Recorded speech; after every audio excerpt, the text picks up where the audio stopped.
こんにちは。アニメーション監督の山下慎吾です。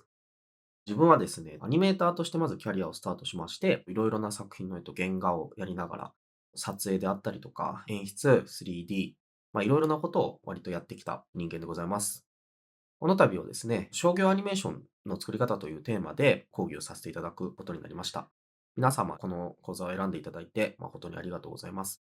ちょっとテーマ的に言うとですね、若干商業アニメを完全にここで作るっていうのはちょっと難しい部分もあったりするので、できる限りで、ハイクオリティなアニメーションを、もちろんインディペンデントな方々でも作れるような講座にしていきたいと思っております。あんまりこういう講義的なことを自分はやったことがないので、ちょっとこう聞き苦しいところもあるかと思いますが、あんまりこう硬くならずにちょっとやっていきたいかなと思っております。まずちょっとカリキュラムの全体の流れについてちょっと解説していきたいと思います。まず、セクション1、今、自己紹介といって画面に出てるかと思いますが、まず自己紹介をさせていただきます。その後、セクション2で、商業アニメーション全体の工程についてちょっとざっと触れまして、ちょっと一応メモっていきますか。セクション2は、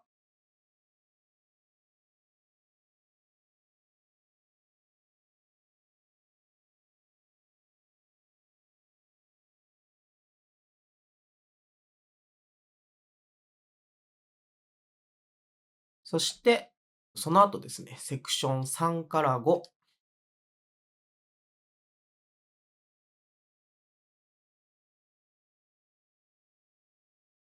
こではですね、ざらっと紹介した工程についてを、もっと詳しく1工程ずつ解説をしていきたいと思います。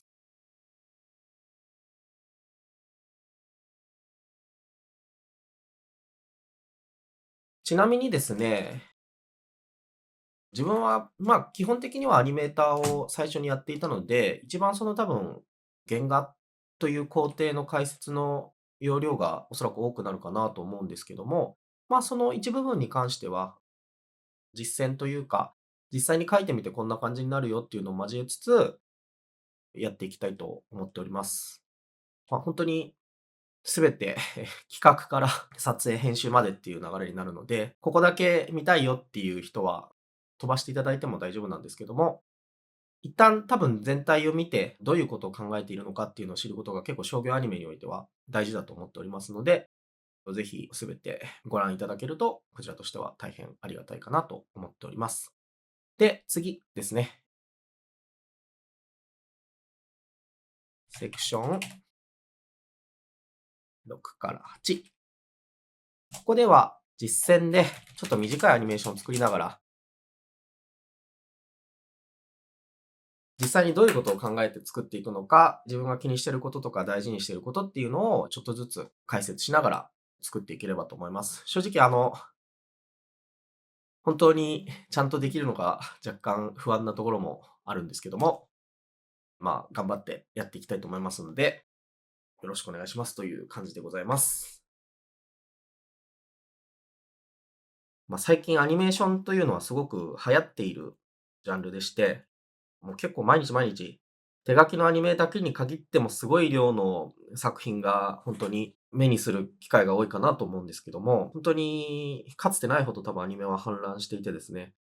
結構アニメだっていうだけで結構嬉しいっていうような時代はもう終わったんだろうなという感じはしていて、要はどういう風にアニメーションそのものの価値とか、見たお客さんに対してインパクトを与えるみたいなところを考えていかないといけない時代かなと思っております。実際そのインディペンデントなアニメーションが基本的には多いと思うんですけども、ネット上とかで毎日毎日見かけるものっていうのは、それでも商業、インディペンデント問わずですね、高品質なものっていうのはそんなに数がまだないと思いますし、一定の価値を、持っている作品っていうのは限られているなっていうのは感じております。インディーズ作品を作るためのチュートリアルっていうのは、割とその見かけるというほどではないかもしれないですけど、いくつか自分も目にしたことはあってですね、割といくつかこう自分でも見て、こういう風に作るんだみたいな感じで見たりすることもあるんですけども、商業アニメーションというものに関するノウハウっていうのは、基本的には断片的なもの、撮影であったりとか、動画仕上げの知識であったりとか、その職業としてやってる人が、それをこう、詳しく知りたいときに、見るものっていうイメージはあるんですけども、今回に関して言うと、もっと全体、企画、絵コンテ、作画、動画仕上げ、撮影、編集で全部やっていくということになっております。自分の見てきただけの分になりますけども、全工程の考え方、実践についてお伝えしたいというような内容になっております。本講座の目的、解説させていただきますが、アニメーションそのもの、商業アニメーションに興味がある方、または商業インディーズ問わず、アニメーション監督になることを目指している方を対象として設定しています。この講座を見れば、アニメーションの基礎、そして商業アニメーションを作るための下準備、またはその中でも特にあまり言語化されないものというか、抽象度の高いレベルの思考とか実践における問題や解決法、いろいろなことが網羅できるようになるように目指して作っていければと思っております。例えば、作画だけを志している方にとっては、ちょっと畑違いの話っていうのも多いかなと思うんですけども、集団作業である商業アニメーションの中で、どういった役割があって、それぞれどういうことをしているのかについて、知っていくことは無駄なことではないと思っております。皆さんと共に制作していきたいと思っております。